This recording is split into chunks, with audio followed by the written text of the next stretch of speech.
Hello and welcome to the Transfer Exchange Show. Uh, Welcome back to the post-match chat of the France versus Germany game. It ended France 1, Germany 0. Did Joachim Low get it wrong? Or were France just too strong? After quite an intense first half, Germany seemed to have the better start, but France just seemed to start knocking it about, and they just seemed to be waiting for something to happen. And eventually, it did. And luckily for Germany, they got a goal through Matt Hummels in the 20th minute, an own goal. But with me tonight, just to try and get our teeth into what happened, is Marie. How you doing, Marie? Hi, Steve. I'm all right. I was a bit better before the game started, but still all right. Yeah. Well, yeah. It was quite a toothless game. It probably wasn't what we expected, but what were your thoughts? I mean, did Lowe get it wrong, or was did what were your thoughts? Yeah, I think he got it right. I don't think this was a coaching reason behind this. I think at the end of the day, we saw what happened when Sonny and Folland came on. They didn't really add much, and I actually think this was more decided by the talent that France has up front, and that might not be reflected in the scoreline because, of course, it was an own goal that decided this today. But we did see those disallowed goals, and I think that just goes to show the danger that France is capable of creating, and I didn't really see that on the other end. So, if anything, I think Havertz had a little bit of an underwhelming performance, but in terms of the choices that Löw did make, which was including to bring Kimmich on the right side instead of in midfield, and to bring Gosens from the beginning on the left, that worked out very well. I thought Kroos and Gundogan were completely in control in midfield.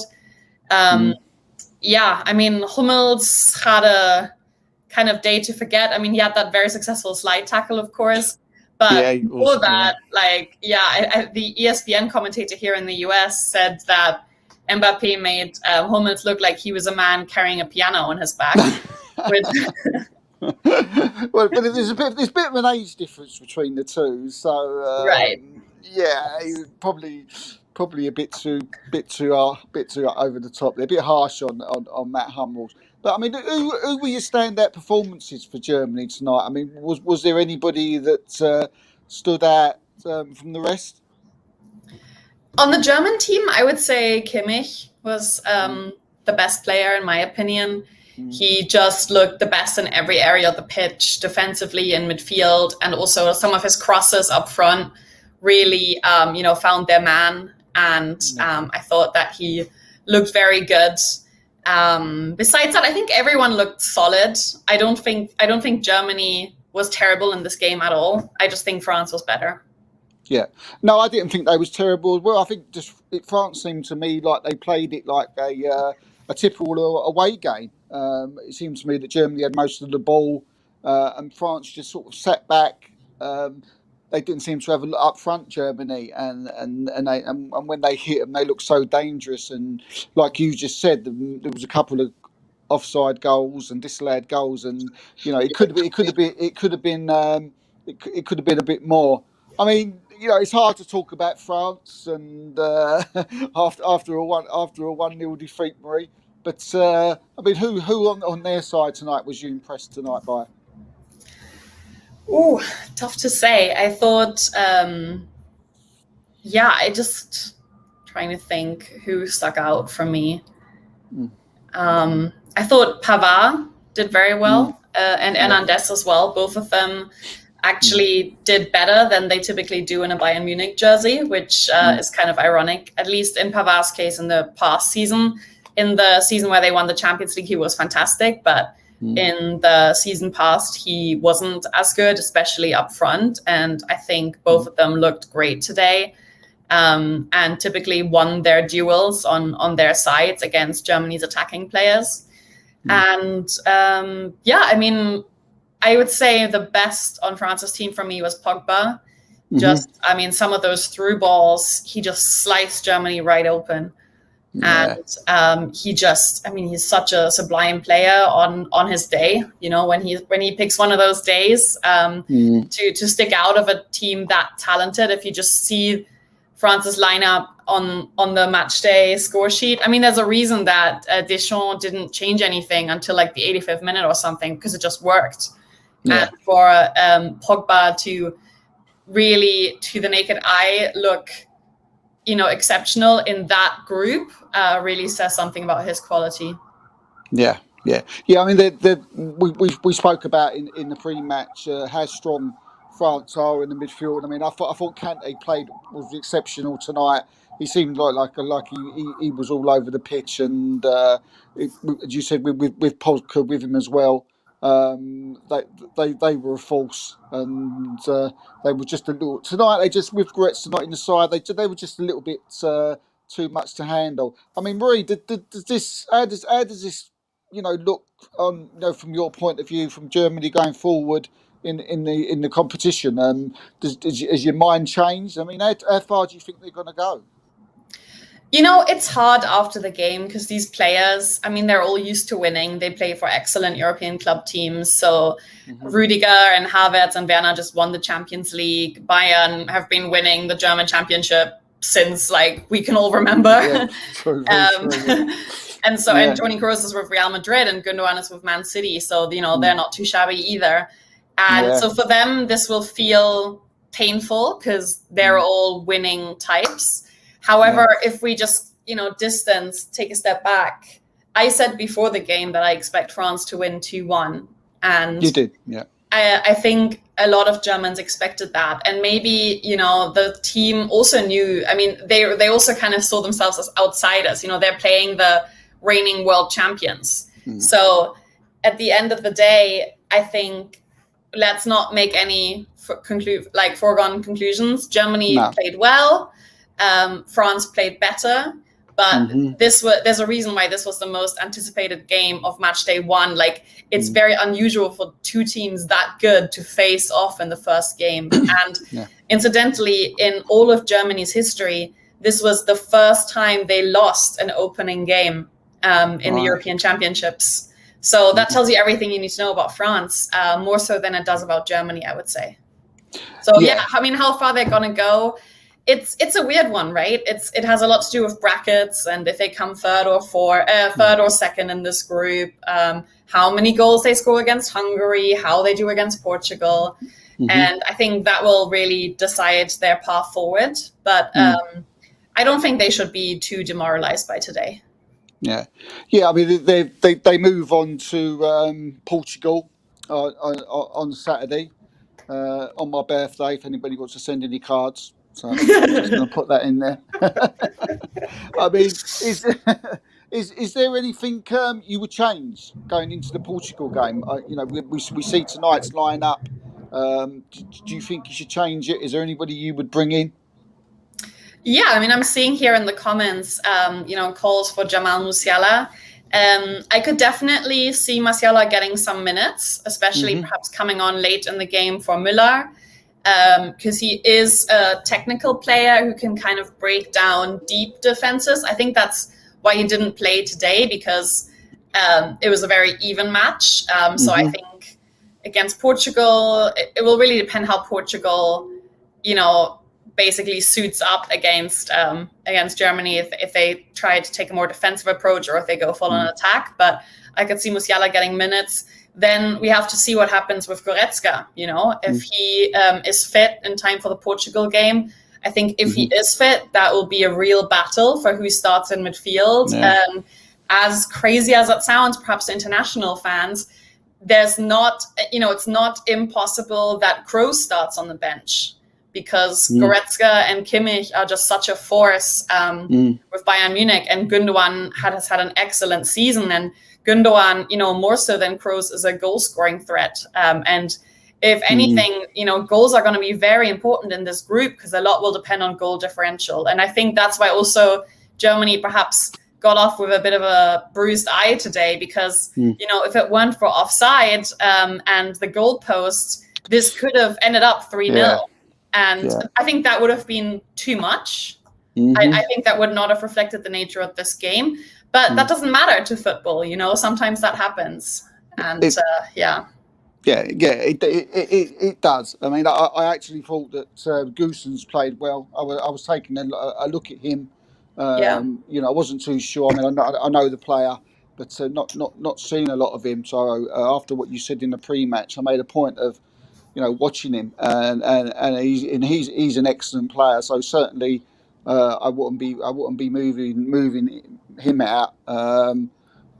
Rudiger, I mean, I don't know. He just seems a bit.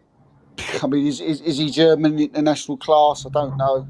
He does seem a little bit messy sometimes, but yeah, we'll see what happens on Saturday and what team he puts out. I mean, just going over to Kimmich. I mean, do you think he was lucky to stay on the pitch with that possible sending off with his leg up?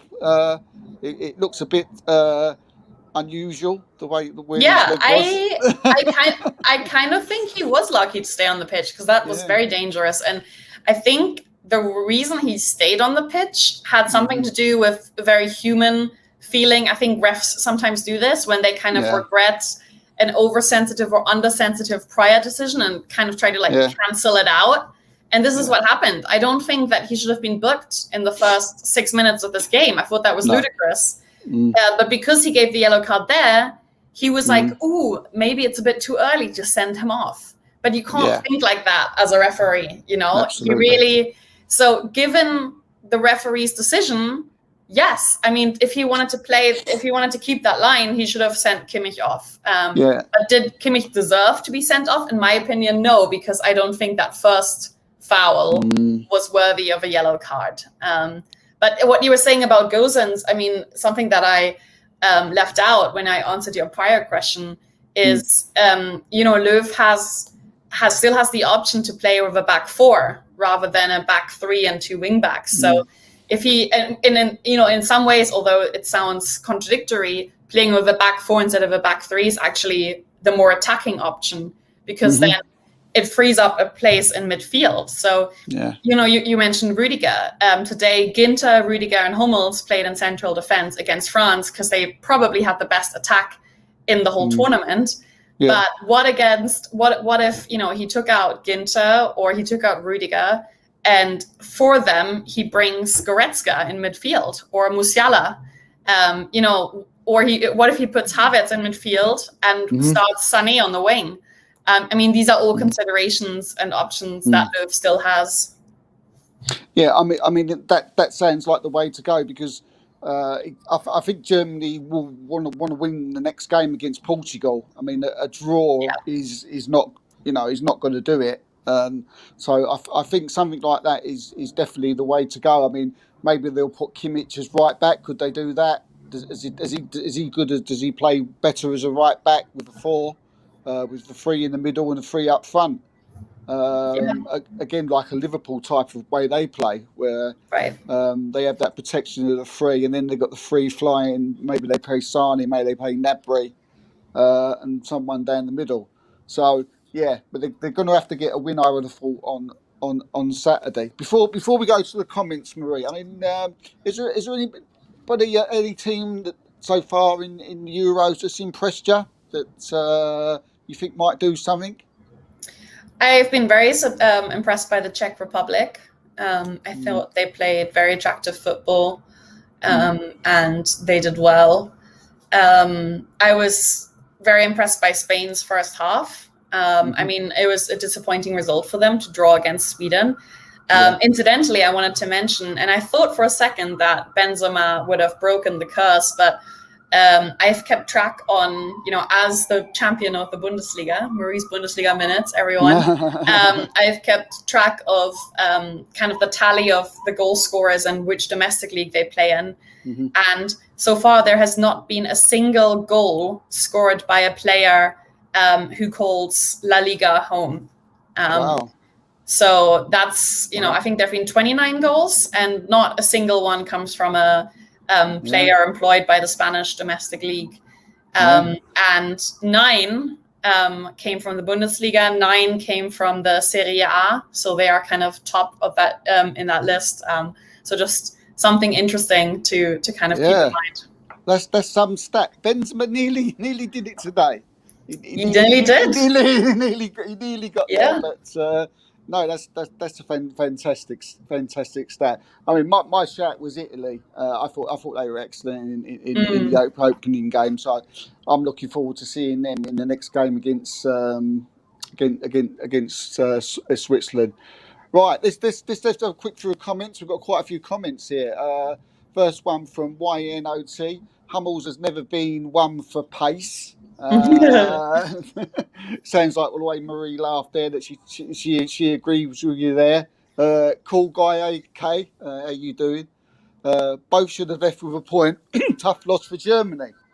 What do you think about that, Marie? Do you think they deserve the point? I think that's generous of Cool Guy, so I appreciate that, my friend. I think maybe for effort they deserved a point, but for quality, I do actually think that France, despite having less of the ball, like you said, that was a typical away performance. I do think that France looked more dangerous and better on balance, and I think the scoreline is fair. I really think a 1-0 win for France reflects the game that we saw. Mm-hmm. Yeah. This also we've got YNOT here. He says that France are definite favourites. Do you agree with that, Marie? I mean, yes. I just think it's very rare for a country. It really takes a special kind of team and coach to win back-to-back tournaments. We see that extremely rarely. Spain did it, of course, between 2008 and 2012 with the 2 Euros and the World back-to-back, and with their golden generation. I really rate England highly, so shout out to any English people watching. I think they have a team that is going to be in their prime for the next 2 to 4 years. Great young players, and I could see them going a long way. But yeah, France, of course, I think on paper, France are definitely the favorites. Also because they know each other. 8 of the players that started were in the World Cup final. I mean, that just says something about, and between the World Cup final and today, they had 30 games where those players could continue to fine tune and get even better. So that tells you everything. Yeah. Well, we were saying at the beginning that, the question was, did Joachim Low get it along? And it seems like OB's there 2-0, 1-2. He's saying that the changes the German coach made did spoil and blunted their attack. Do you think that was something that he wrong? Did he do a wrong change? Sorry, could you repeat that? I just have to remind myself of the moment. Yeah, did he make the wrong changes when he made the substitutions? Did Joachim Low should he have made different changes? Is what Obese is saying. Yeah, I think sometimes the players also have to have accountability. I think Volland had a terrible cross and overshot a shot in the end. And I think that's not always on Löw. Everyone was calling for Volland to be included in the squad. He scored 20 goals in the French league. So I think it's pretty smart to bring him against a French team when he's played against some of these players. And so I think we should be looking at Volland. And Sané also didn't look his best. He just played mediocre. And, everyone before the game was like, why is Sané not starting? So I think, I think Löw did what he could. And I think he brought the lineup that a lot of people wanted. A lot of people wanted Kimmich to play on the right instead of having someone like Klostermann or Ginter on the right. They wanted the best right back that Germany has had since Lahm to play in that position. But yeah, I mean, the good thing is there's a lot of quality in the squad, and maybe some of the other guys, one of the people on here mentioned Musiala. Maybe some of these other players will get their opportunity moving forward. Yeah, I mean, let's have a look at that. He agrees. Yeah, he thinks that Musiala should be starting in the Portugal game. Thank you very much. Happy birthday. Yeah, that's it. Plenty of those. Keep them coming. Again, he says, I was thinking of taking out Kroos. I don't know about that. He's a strong character. I think he binds that German midfield together. And one more we got here. Tony could play against the Portugal, not a Hungary. Too many workhorses. Yeah, I mean, does he get overrun, Kroos? We'll just ask this last question here. Does he get overrun in midfield with a certain type of players around him? Yeah, I mean that's always been the case. He's never been a fast player. He's always been that strategic guy who, he makes a difference that he anticipates not the next pass, but the next to next pass, and so he gets himself into the right spaces. And there's this statistic called packing, which is like how many guys can you take out with a single pass?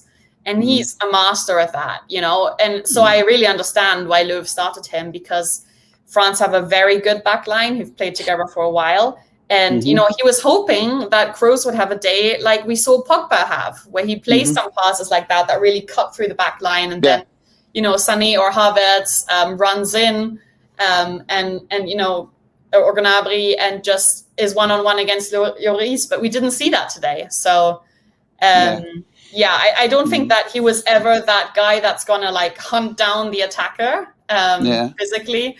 Goretzka can do that. Goretzka's quite fast, and he has that body and everything. But yeah, I mean, Kroos, I think this is why he's aging decently well, because his skill set was never his athleticism. Yeah. No, he's still in my eyes, an absolute world-class footballer.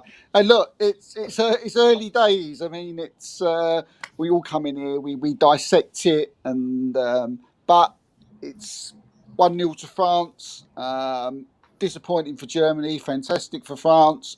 But look, it's the first game in the group.